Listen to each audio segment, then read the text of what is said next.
Welcome to another episode of Behind the Dreamers. I'm Jennifer Loading, and we are talking to the achievers, the creators, the magic makers, and the dreamers. These are our friends, these are your friends, and they are living the extraordinary.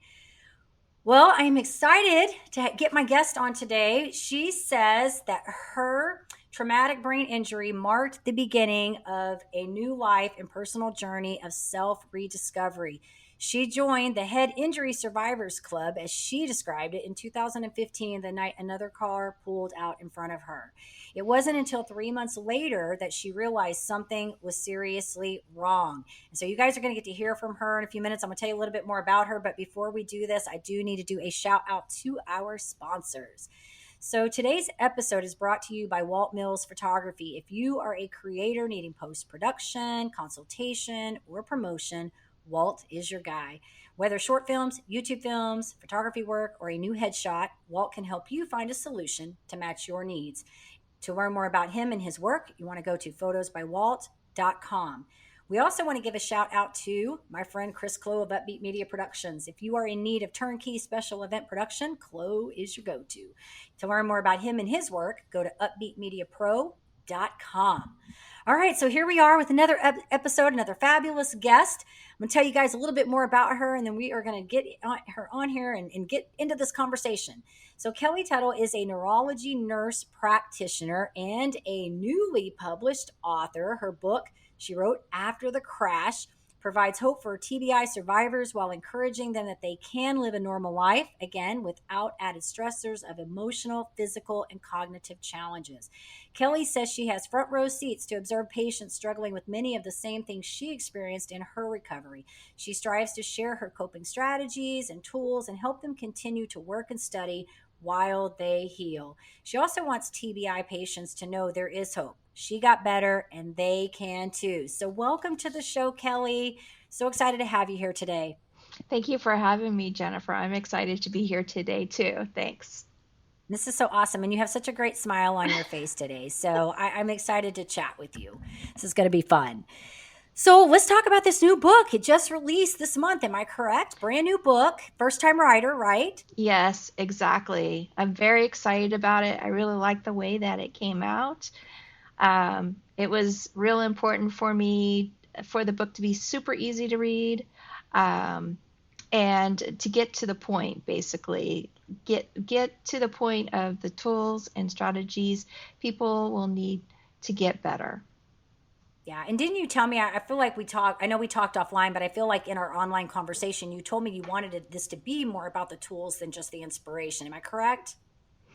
Right. I didn't want to bore anybody with my story essentially. And I know when recovering from a traumatic brain injury, people suffer from neuro fatigue or cognitive fatigue, and reading and memorizing or learning takes a lot of that energy. So I really wanted my book to be straight to the point, very easy to read, easy to pick up, easy to put down. Yeah, well, and that makes sense too, because you're thinking from the perspective, you've walked the shoes. Hey, what are these people going to need? And I've always said that, like when you're trying to create whatever it is, a book or your whatever product you're trying to put out there for your people, you really have to take into consideration the people on the other side that are going to purchase it, correct? Correct, definitely. And it's good because you're in that space, so that's what I think is so cool about, not that you have had to go through that particular incident, but because it leans into, now you can lend the things that worked for you, the tools and the techniques or whatever that was, for somebody going through that, how to heal. So congratulations, it's exciting. Thank you. Yeah, it's when I had my head injury, the main thing I wanted to do was to get better and get back to work. That was really important to me. And when I went out into the world of Google and books and so forth, I found the information actually really difficult to ascertain, and it was really spread out. And so what the book is it's I feel like it's an accumulation of that information that I have found and put in one easy to find place for people that are also trying to recover from a concussion or a traumatic brain injury. Interesting. Well, and this is kind of a, I guess maybe a fun question because I always think, in a sense, as a book writer, you're a creator, you're an entrepreneur now. You're technically kind of a business person. And I always like to ask these questions because I think we have these things that come in and make us accidental entrepreneurs, so to speak, right? But like when you were a child, did you ever think that you would be like a book writer or an entrepreneur? No, I have always wanted to be a nurse since I had teddy bears and knew where the band-aids were in the house. That's so So funny. no, so no, I've never envisioned myself becoming an entrepreneur or opening a small business. My goal with writing the book was just getting the information out there so people could have it, know that there's hope in getting better. Um, but in the process, I learned a lot about content creation and marketing and writing and using tools such as shared documents and so forth. So it's been an amazing and an exciting journey getting to Yeah. where I am today. Yeah, and I've written a book, so I can I don't ever like to say I Hmm. know how you feel, but I can resonate with that process that you had to go through to get it done. And like you, um, I wouldn't say that I didn't know I was going to be an entrepreneur because I grew up in an entrepreneur house, so I've been like immersed in it I think forever and a day, and so I just knew that I probably was going to be, but I never thought that I would write a book, and it wasn't until I had a major health issue that came up, and when I came out of that, I really needed a place to have a cathartic process. For me, it was really, I didn't even care if I sold the book. Honestly, the book has never been for me about that. It really was just a way for me to release everything that I had gone through and put it in a place that maybe somebody could take value in it. You know what I mean? Like maybe it would Hmm. be helpful for somebody. So I commend you on that because I know it's no easy feat to do that. No, it wasn't. It was about a 2-year process. And in doing so, I started in 2020. The world shut down. There was that big pause. And I thought, this is it. This is the time to get this book written. I was fortunate. I was able to work from home um, part of the time, and so I took advantage of losing my, usual up to 2-hour commute every day, and put that towards writing the book. The energy that instead of commuting to writing the book, learning how to write, and all the other things that I had mentioned before. And I wrote every weekend, every day off I had, in the evening, anytime I could, I was working on that book. You're working on. What was? I think this is a fun question. I want to ask you about the book because I know we're talking about your book, and I'm like really wanting to know this from you because the hardest thing for me to do was to come up with the outline. It was like once I could write, and then I could put it, make it out, but the doing the outline to the book, like I just what was it for you? What was the hardest part of this for you?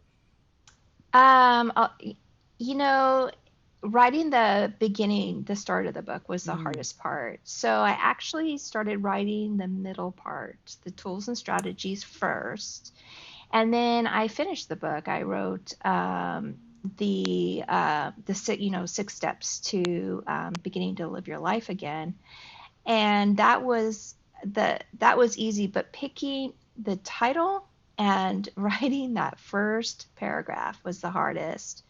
So if there's anybody out there that wants to write a book, I recommend there's no reason not to start in the middle or the end. You can yeah, always get to that one part that's difficult later when you're ready. And it's really funny, as you would know, Jennifer, is when you start off with a project, you kind of have a thought in your mind, and then as you start working on it, it really morphs into something different and even oh yeah, better than you thought of. So that was really the experience I had. And then I also had writing coaches, and I definitely would recommend a writing coach when trying to write, especially if you don't have a background in writing. My background, I have a degree in nursing. It's not in English literature. It's not in writing or journalism. So my learning curve was quite steep, but there are people who love coaching other writers, and they can assist you in your endeavors for sure. Yeah, that's good advice. Well, and to your point on the starting, yeah, I think sometimes you do have to start where you're feeling the most comfortable and come back. And it's funny that you say that because I've mentioned this on several different episodes that I'm building on a program right now. And there are parts of it that have been very easy for me to write, and other parts that they require more articulation and more research. And it's funny, I'm in the psychology part of my program, which is hard to articulate, right? And so funny enough, it's like three phases. I had to start like in different places where I felt like, okay, this is an area that I can talk about easily, Hmm. and then I can kind of come back and navigate, and even like when I'm thinking about making like the slide, I'm putting a keynote together right now that I'm going to upload, but just sometimes it's the slides. I don't have a visual yet, or the video that I want to use, or whatever I'm trying to put in there. And so I'll have to put a slide there and just leave it there and come back to it, work in a different area so that I can come back to it when my mind is clear and I have the idea. Because sometimes the ideas aren't in the moment that you're actually sitting down to do the work. They come, weird places like when you're walking your dogs or taking a shower, somewhere where Yes. you don't have a pen and paper, right? Right, right. Mine would always, like, I get stuck, I'd go on a walk. Walking is an excellent way to stimulate creativity in your brain. And so what I would do is I would take my iPhone and I would do voice recordings while I was walking when I had ideas. And then as soon as I got back, I wrote them down in my notebook to either Yeah. reference later or work on later. Yeah.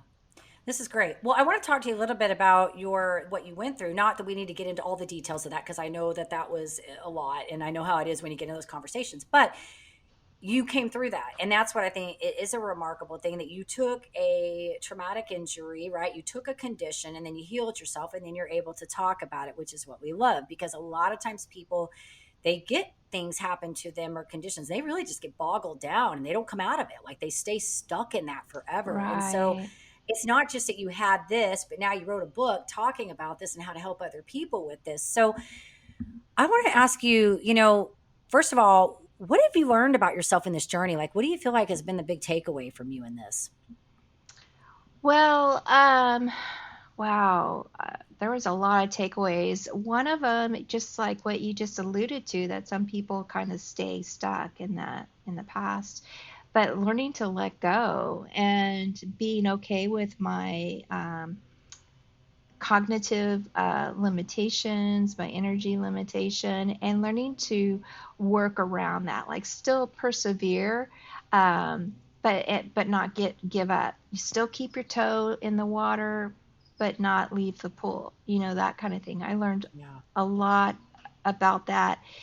And if what I've seen with some of my patients, and I've been to support groups for brain injury survivors, if you don't let go of the past, your past self, and learn to embrace and love your new self, your new brain, you're not gonna excel in your life. You're not gonna live your life to the fullest potential. You're just gonna be stuck in that one moment in the past, and that's just no way to live. And if people are struggling getting out of that situation and getting out of the past, ruminating over lost abilities, then you really should be looking to supportive friends and family, counselors, psychologists, mental health specialists to help you move forward because when you have a traumatic accident, or if you're given a devastating diagnosis, there's a grieving process Hmm. that you go through. And if you're not able to manage the grieving process on your own, you really should seek support for that to help you get through it so you can move forward and begin to heal and grow stronger. That's so important what you just said. I think that's so valuable and it's so true. So it's so true even when we're not even talking about something like that being a physical limitation, right? It's like just accepting that you have different limitations, period. We have them in a lot, as we grow, we have at age, we have limitations. But I think that is so valuable because I do think people get hung up on, it's I know for me personally, because I've had two different instances where I've had like just really odd, rare things that have come up. And in both scenarios, there's that moment where you go, is this going to be the rest of my life? Is this what Hmm. I'm looking at?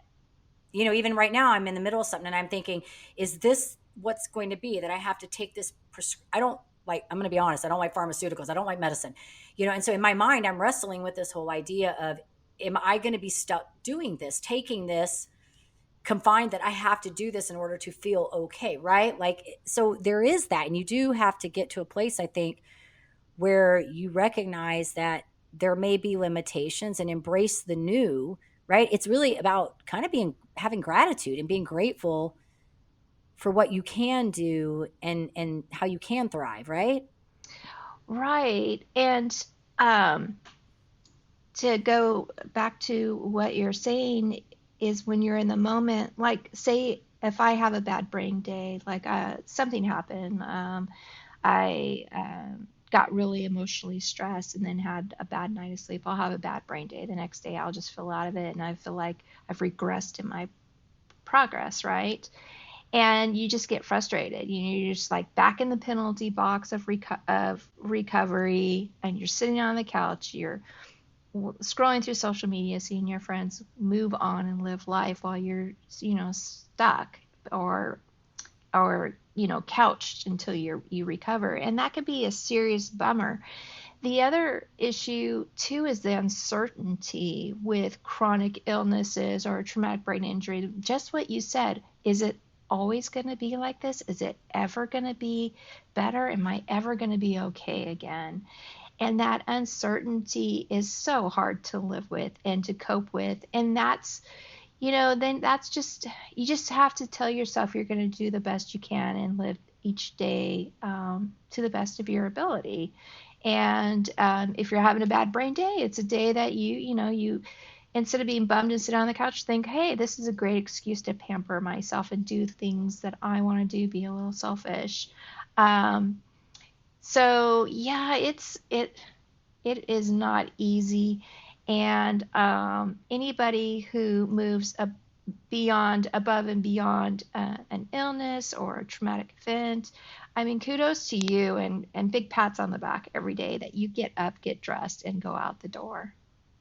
Yeah, that's so good, Kelly. So good. And I think that, yeah, I think, one of the things, and I'm sure you're like this too, but I think for me, one of the best ways to get through things like that is to stay committed to things. Stay doing things that you enjoy doing. Find ways that you can help other people, and because it really, when talking about helping other people, when you're helping other people, it's almost like it removes you now. You have another focus. You have something else to work on, and it takes you away from. It's not that you're in denial, but it makes the process for you a little easier too, because you know that you're doing something to better not yourself, just not yourself, but other people in the process. And so I think what you're doing is great too, in that you get to, like work with these people that are going through these recovery and trying to get their lives back, and take your knowledge and what you've gone through and say, hey, I can use that now to help these people, right? And I Hmm. love how you said that, when you have a bad brain day and just embracing that. Because I haven't even had a traumatic injury, and sometimes I say I'm having a bad brain day. It's like bad brain thinking is what I call it. When I'm having bad brain thinking, I'm like, you just need to like refocus, get out of the room and go find something positive to focus on. But Exactly. I'm with you. I think you just have to stay one day at a time, embrace it. But I think, like I said, staying connected to people, doing things that can add value to yourself, and really just, yeah, focusing on others. Yeah, for sure. And one of the things I do talk about in my book is journaling, and I'm sure you've heard that too, Jennifer, and your Mhm. listeners. But especially with a traumatic brain injury, it's usually you'll see a lot people. Most people recover from a concussion, a traumatic brain Right. injury. It's a small percentage that don't, and when you're in that bucket, it sucks. Because I'm in Yeah. that bucket with you. If you're out there listening to this, but when it comes to living with that recovery, it's really important not to worry about the things that you can't do. We already talked about that, but also not worry about the future. like what we were talking about, like, is this going to always be like this? And what am I going to do about it? And will I ever be able to get back to work full time, or whatever that you've had to back off since your injury. But with recovering from a traumatic brain injury, it's best to always look back. And your journal will give you that ability to look back and see just at how far you have come. Like for me, when I look back at my journal, I remember the days after my head injury, after the car accident, I couldn't make toast and coffee at the same time because I would forget that I made the coffee or the toast, or that I make the coffee, put it somewhere in the house, lose it. Then I sit down, wonder why I'm hungry, and realize I forgot to get the toast out of the toaster oven. That was in the beginning, and I can look back on that and laugh now. And now I'm back at work and I wrote a book. So the journal will allow you to look back and not forget how much you have done to come as far as you have come. I think that's so good, Kelly. And I think what's even better is that you can laugh about it. You're not bitter. You know what I mean? Like you can, and I say this to you because it's so funny. Right before I jumped on here with you, I was working with a client and we were talking about gratitude journals because that's what it's like journaling. It's the Mm-hmm. same thing. It's Yes. one of the things I talk about in my book. It's one of the things when I'm working with people, people don't want to do it, but I'm like, you have to do it because you have to put this into practice until you have your brain trained enough that you can do this on your own. I can do it on my own now because I trained myself for a long time. But it's so funny because I was telling her, I said, when I first started doing my gratitude journal, and this wasn't because I had a mental capacity, problem or anything going on. I couldn't really be grateful. Like I really was in a bad place emotionally. I could not be grateful. So it was so funny. I would write things like, I'm grateful for my spoons. I'm grateful for forks. I'm grateful for toilet paper. I'm grateful for windows. I'm I grateful think for the those are tire. all really good things. Aren't they? But it's so funny. It's so funny because at that time, that was all that I could think of, right? And now I can Mhm. laugh about it because I'm like on any given day, like I have plenty of things I'm grateful for every single day, and I don't really have to think that hard to think about it because there's so many great things. I feel like like I'm having this interview with you right now. Like I can say today, well, I met one really neat, amazing person today, or I had a great call with my client or whatever, but I couldn't do that at that time. And so Right. I think the lesson in this is that it shows you your progress, where you've come from, right? But I think the other beauty is that you can laugh about it. You can now go, what was I thinking at that time? Like that was all that I could come up with to be grateful in that moment. You know what I mean? So Hmm. I feel like there's just so much power in that. And from a medical perspective, like you're talking about, but also just from a, you know, in filling our cup and our awareness and how we grow as individuals, right? On a mind space time and personal development, not just in the physical sense. So I think it's so good on both. Totally different stories, but same kind of concept. Right. And you talk about you really do have to practice at journaling, to be so it becomes a habit, a lifestyle habit, because that's what Yeah. journaling is. It's a lifestyle habit that boosts creativity and mental health. And it doesn't need to be complicated. It can be simply in a notebook with your favorite pen. And I usually tell patients just write the date, write down the date and one or two sentences. Or, one, I could tell you, I have a page in my journal in the very beginning. I drew sad faces from the top to the bottom on every line, and that was my journal that day. There's another page where I drew an image of something I saw in a dream. So it doesn't have to be formal. It doesn't have to be a 5 paragraph essay either, Right. but just something that you just jot out or draw. For you really should do it in the morning and then at night. And the reason why I recommend in the morning, because what I found is that writing, that act of writing onto paper, really helped my brain and my body reconnect. And that, because I would feel kind of you wake up in the morning after traumatic brain injury. Usually, you're dealing with neuro fatigue, cognitive fatigue, and it's difficult to kind of get things running, the brain running. And I found that when I wrote in my journal, that my handwriting and my spelling and word finding got better and better as I went down the page. And then that seemed to kind of wake things up and set me up for a really great day. Yeah. That's good, Kelly. That's good.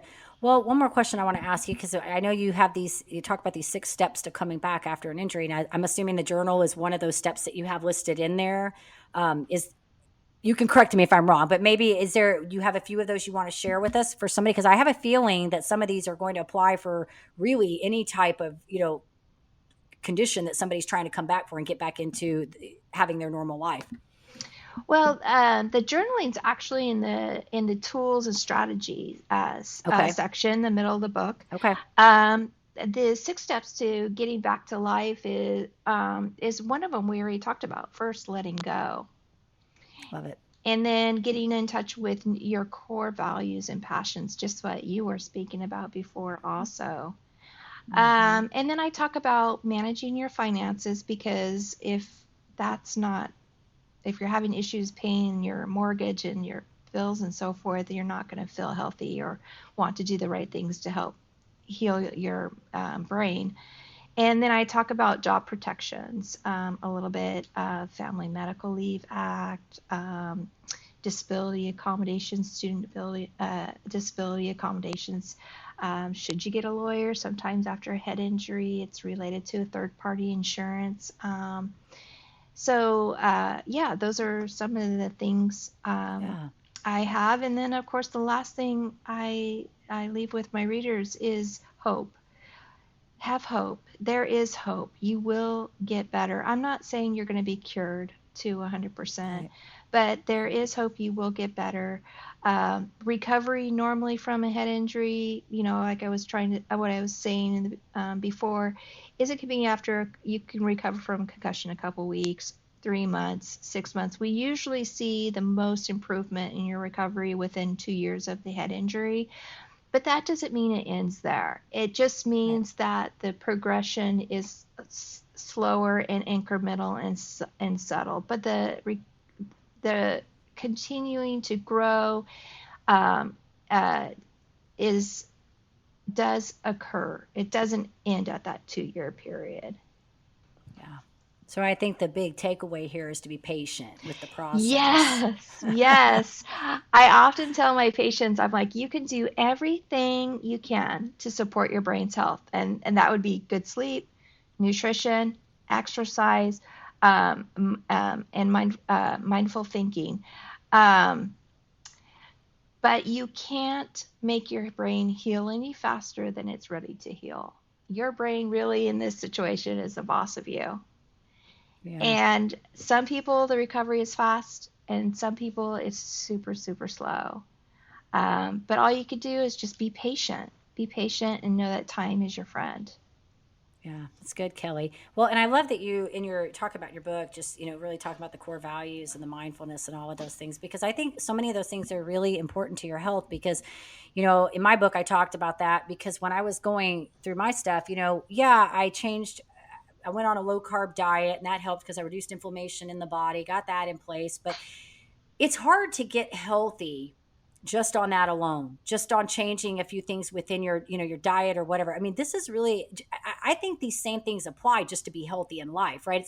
It becomes more important when you're going through something like this, a traumatic brain injury, something that your body is being taxed and stressed, right? But I think what you're saying even is also really important just in life in general, right? Like taking care of our Mm-hmm. bodies, being mindful, being in alignment with your core values, journaling, all these things that we do. And that's why I talk about it so much, because I think you shouldn't wait until something happens for these things. That's when, like, I don't know if that was for you, but for me, that's when it did happen, when I became aware and then I put it into place. So I talk about it more from a proactive standpoint of you really should be doing all these things now in your life, like thinking about your finances, thinking about being mindful, thinking about, are you doing things in alignment with your core values? Because this sets you up for, if something does happen, you're coming in from a better place. You know what I mean? It doesn't make it Yeah, fix it, but you're just in a better place. you come into it like a pro instead of a beginner. The learning curve is a lot less.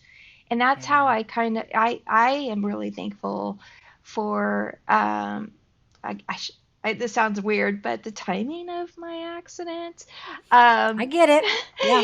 I so, get so I was like, and I think that I, I was in a excellent shape. I was actually in my fighter shape. I was studying martial arts. I was going up for my third degree black belt test, my purple belt in Brazilian Jiu Jitsu. I was in excellent shape. I had already had the nutrition down. We talked about mindful thinking. So, my mindful thinking was when you do your karate katas, these sequence Hmm. of movements that really bring your mind to the present moment. So, I had my mindfulness. I had really good sleep. I had my exercise, my social life intact, and my learning. Learning is really important for the brain too. So then I hit that car accident, and I feel like I did better than I would have if I had not been in good physical shape, did not have the Yeah, nutritional discipline and knowledge that I had prior to that. I think things would have been a lot worse. I knew I needed to exercise. I knew how important it was to sleep. The mindfulness, though, I learned from a family. Oh shoot, I'm going to say this wrong. Sorry, counselor, family marriage counselor. And after my head injury, because my primary thought I had anxiety, and no, it was a concussion. And, but it was nice to wow, meet. yeah, It was nice to meet with her because she pointed out, you have all these things, you're doing all these things. This is really great, but you don't have mindful thinking. You lost it because I couldn't do karate sure. for a long time. And she goes, let's try adult coloring. I And like it. this is going to be your mindful thinking. So she helped me come up with other ways to do mindful thinking to help replace that That's mindful awesome. thinking technique I lost from the car accident. Yeah, So yeah, it's if you, like I said, if you have these healthy lifestyle uh, uh, uh, routines in your life, and then something bad happens, you're going to come out swinging a lot quicker than someone else that doesn't have these skills and mindsets. yeah. This is so good, Kelly. Well, you are amazing. I'm so happy that you're on, on the other side somewhat and able to do and share and help these people get through this. And I think you're the best testimony for that. I always feel like we can speak to something when we've walked in the shoes. It gives us the Mm-hmm. ability to empathize and say, hey, but I think also to show people that it you can come out on the other side. You can make it and survive and live, a life that you're okay with. So you're remarkable, and Thank you. congratulations on your book that just came out. And I hope it does well for you and all that good stuff. So, if our audience wants to pick up a copy or they want to learn a little bit more about you, where do we want to send them? So the book is available on Amazon, and it's also available on Audible. I'm very excited that's available on Audible. So if you're having a hard time reading and memorizing, this is perfect for you to listen to. If you're not an Audible subscriber, it's also available on iTunes, which is nice too. Yeah, very cool. And you can find me at kellytuttle.org, and that Tuttle is Tuttle. And if you sign up onto my website, you can download a patient cheat sheet I have created for my patients that you fill out the questions. The questions on that cheat sheet are the questions your provider, your doctor, your specialist, your therapist are going to want to know. And I put it in this really easy one sheet form. You can fill it out, put your questions on it, new symptoms, old symptoms, and then whatever your provider recommends at the bottom, and slip that right into your recovery journal. I'm really excited about that tool. I think it will help um, increase quality communication between the people who need that cheat sheet and their providers so that they get Yeah, great care. definitely. I agree with you on that. So, very cool. Well, Kelly, thank you so much. You're awesome, like I said, and Oh, thank you. congratulations on You're your going to make book. me blush. All good. We do want to say to our audience, of course, if you enjoy our show, please be sure you give us a rating, both on iTunes, check us out on Facebook, and hit that subscribe button on the YouTube so we can keep sharing all these great stories. And then we're going to leave you guys with my final parting thought for the day. In order to live the extraordinary, you must start and every start begins with a decision. You guys take care, be safe, be kind to one another. We will see you next time.